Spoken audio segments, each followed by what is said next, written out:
Welcome back to the Pro Football Pod.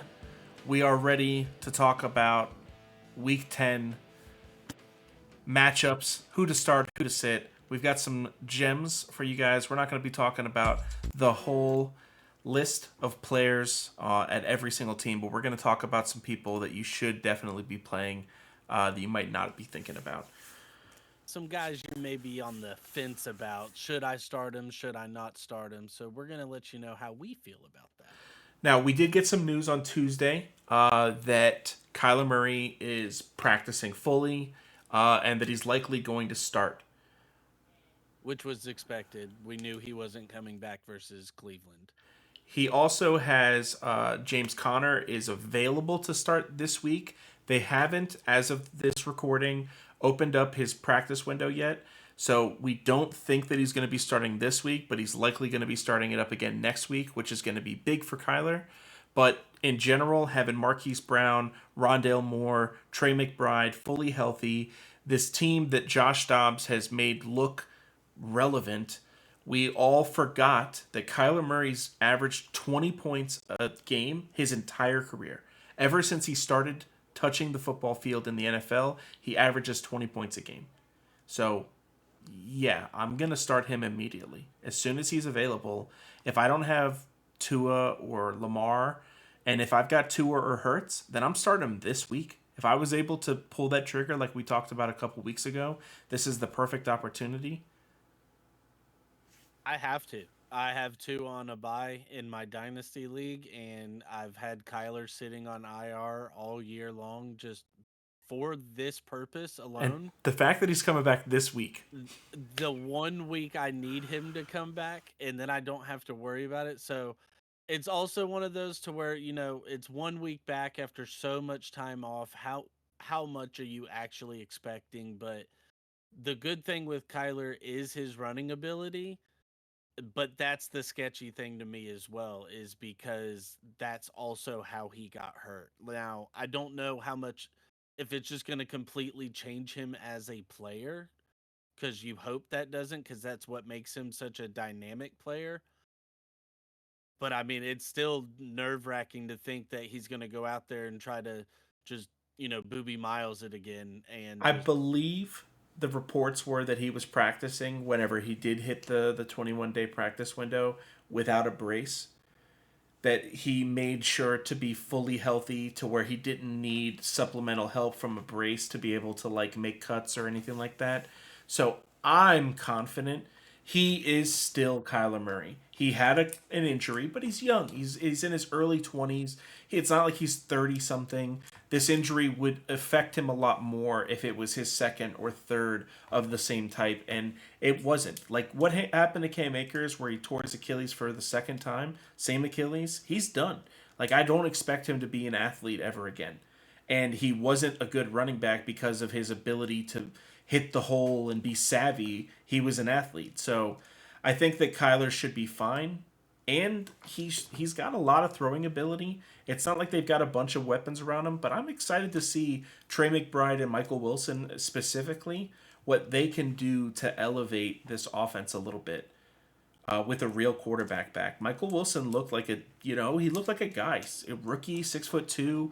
He's got all of the right assets. yeah. And if you're a Hollywood Brown owner, you're just over the moon because it actually gives him some value back as well. You're going to have 10 quality targets. You're still going to get 10 targets like you've been getting the whole time with Dobbs, Hmm. but now they're going to be where they need to be, and they're going to get the guy open. He's going to get a couple shots down the field. Rondale Moore, I think, is the one that everyone forgot that this guy's actually really good at football. And they used to utilize him all the time, and they stopped ever since Kyler wasn't in. And I think that was because Dobbs just couldn't get it to him. I think this next quarterback, that we're going to talk about, Jared Goff. He's playing against the Chargers this week. The Chargers should allow him to eat very heavily, even though it's a road game. Yeah, I mean the Chargers defense, at least statistically in the air, I mean they just gave up over 230 yards to Zach Wilson. So I with the passing attack that Goff has been able to show with Amon Ra and Sam Laporta, I absolutely love him as a streaming option this week. Like we said, you've got Hurts, Mahomes, and Tua all on bye weeks this week. So if you've got one of your studs out, hopefully Goff was one of the guys you took a late round flyer on and just kind of stashed him just for this purpose alone. It's a And great matchup. you're getting a good matchup. Now the Chargers have shown that, that pass rush is coming on. So that pass rush is affecting what these quarterbacks are able to put out there. But again, they just allowed over 230 yards to Zach Even Wilson though in they this had game. 6 sacks in the game, like, Exactly. and like a defensive touchdown, or it was the punt return, but still, it was the fact that they gave up so many yards, the fact that the Chargers offense didn't really look like it was capable of doing much. Like, the game was a bad game in like football terms. The score went the Chargers way, but I think that with Jared Goff, he also has real stretch the field ability with Jamison Williams being back. Jameer Gibbs and David Montgomery are going to be back. So there's going to be a point in the game where they're just going to be pounding the rock, and then they're going to do a play action to Amon. And Amon's going to get his 10 or 12 targets. He's going to have a great game. I think that Jared Goff is one of those players that you always play him whenever he's home. And then you look at the matchup whenever he's away. And a great matchup against Los Angeles, there's going to be a bunch of people that are going to be Jared Goff fans that are going to be there. There's going to be a bunch of Lions fans there. There's never a home game for the LA teams. That's just part of being in LA. I expect a lot of points in this game. This is one of those games where fantasy purposes you're licking your chops because both defenses can be had. Now, I like the Lions defense more, but I do agree. I think, you know, golf on the road typically will make you nervous, but you're getting a later start indoors on the West Coast. He's a West Coast boy, so you know he's going to have some family members there. So for me, I like it, and I absolutely would roll with golf if I had him. Somebody that is probably available on all all streamers. I'm sorry, on all waiver wires is Taylor Heineke. Taylor Heineke gets Arizona this week. Now, Arizona gets Atlanta, and that's part of why we said Kyler Murray was such a good start. But Taylor Heineke should be able to eat as well. Arizona's defense has been giving up the ninth most points to the quarterback position so far this year. And just in general, like, he's not going to put up 25. He's not going to win you your whole league, but he's going to be able to be a serviceable start this week. Whenever a lot of people like Dobbs is playing against New Orleans, and I know a lot of people just spend a waiver wire pickup on him, but I don't know if I want to play Josh Dobbs against New Orleans. I might drop my worst running back or receiver and pick up somebody like Taylor Heineke, play him in an easy matchup, and that way I get Dobbs whenever it's a little bit simpler. He gets Denver, Chicago, Cincinnati, Detroit to end the season. Like, I'd much rather some of those matchups. I agree. I was definitely looking at Heineke, in some leagues here, trying to see, look at, like you said, look at the matchups. And one league I was looking at him, I happened to look a little closer, and Dak, for whatever reason, was on the waiver wire. So I just went ahead and snatched him up real quick instead. But I do agree. Heineke versus the Cardinals, and you expect the teams are close enough in talent to where you expect what could be a shootout in the second half, just kind of trading blows. So for me, I agree. I do like Heineke as well as a streaming option. Now, for wide receivers, every player that we talk about isn't necessarily we're saying that like you have to start this person. Sometimes we just want to create a conversation, and I want to talk about George Pickens and what's been going on for the last couple of weeks. Because before the last couple of weeks, George Pickens wasn't ever like a I don't know. He was kind of an every week starter. The lowest targets that he had before Deontay Johnson came back was 6. And he's had 2 10-week target games with 127 yards in both of those games. So he's kind of been a monster. And ever since Deontay's coming back, he's gotten 8 targets, 5 targets with 1 catch, 5 targets with 2 catches. It's not looking like he's really being played through the offense at all.